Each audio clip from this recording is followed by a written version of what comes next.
A simple and yet incredibly useful macro is one that performs a list concatenation.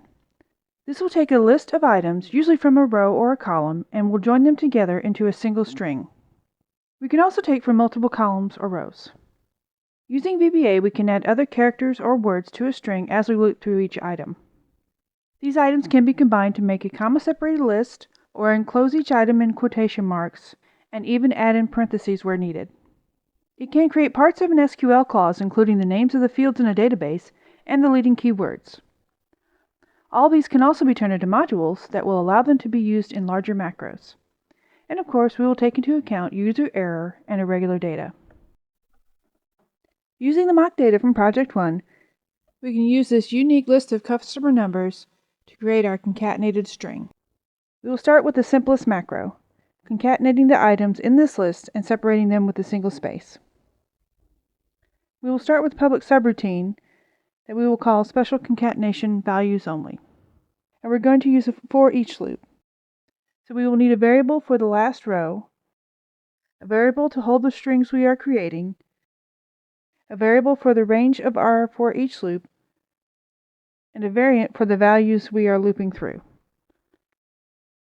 We will use the common last row code to get the last row of the first column. Then we will set the range to start with the second row and go to the last row, leaving out the header. We will initialize our concat string to be empty. It will probably run fine without doing this, but it's a good practice to initialize your variables. Next, we will write our for each loop. The concat value variable will hold each of the items in our concat range. In our loop, we will take the current string, which initially will be empty, then we will add the current value and a space. As we go through the range, we will continue to add values and spaces until we reach the end of the list. So now that we have our concatenated string, it'll have a space at the end. It's a good practice to trim spaces off of strings. So we will take our string and make it equal to the same string minus 1 from the right end. And we do this by using a string function called left, which starts at the first character from the left of the string, and we'll shorten it by the length of that string minus 1. And finally, we drop our string into a cell. So we hit reset, save, and run. And we see our concatenated list with just spaces between the customer numbers. Before moving on, we need to step back and look at our code. All of these values are hard-coded. Whenever possible, we want to make our code dynamic. And this happens a lot when you write your own code. You may hard-code things to get a job done quickly, and later you may want to make it more versatile so that you can use it with other types of data. To make this macro more dynamic, we will use the column of the active cell to determine where our desired concatenation list is located. And then we will place the final string after the last column with data in the first row. To make these changes, we need two more variables, the lcall for the last column, and another long variable to hold the numerical value of the column with the desired concatenation list. And now we will take our concat call and set it equal to the column of the active cell using the Microsoft function with the same name. And we will add the last column code.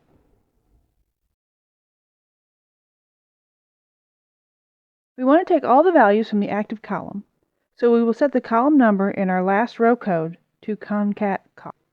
And we will need to do the same for the column numbers of the concat range. And finally, we need to change the cell where we put our concat string. We want this to be in the first row at the end of the data. So the coordinates for the last column needs to be last call plus 1.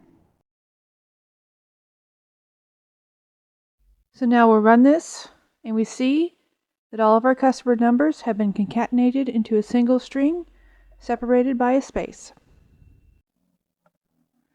For the next special concatenation macro, we want to put commas between our values. So we will copy over our macro and change the name to special concat commas. We just need to change a couple of things. In the for each loop, we will add a comma and keep the space. And in our final cleanup, we will want to take off the last two characters to include removing the final comma. And when we run this, we see our list now has customer numbers separated by a comma. For the next two concatenation lists, we're going to place quotation marks around our items as we bring them in the comma-separated list.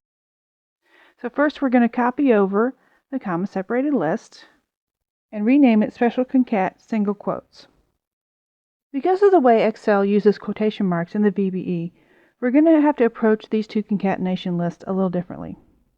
If we want to use a single quote, we would have to write it like this. And double quotes we would have to write like this. This is hard to read and it doesn't always work properly. In most other languages, a backslash is used for escape characters. Excel doesn't work this way. Instead, we will need to use the char function in the VBA. The char function, which stands for character, uses the number of the ASCII code for a given character. To get the ASCII number of a character, we can use the spreadsheet function, which is char, char. When we pop over to a new sheet, we will put a number in a column, then our formula in column B will be equal to chr, and we will use a parameter A1. There are 255 ASCII characters, so we will take this down to 255. And when we look for the quotations, we see that the single quotation character is number 39, and the double quotes is character number 34. Back in the VBE, we will simply add chr and give it the parameter 39, and we will do this on either side of our value. We run, and now our items are all in single quotes. For the double quotes, we will simply copy over our single quote, change the name, and change the parameter to 34. So when we run this, we see our items are now surrounded by double quotes. In the next video, we're going to look at how to deal with invalid or inconsistent data, such as data with white spaces or blank cells. And we will also look at how to communicate with the user if they pick a wrong column, such as an empty column.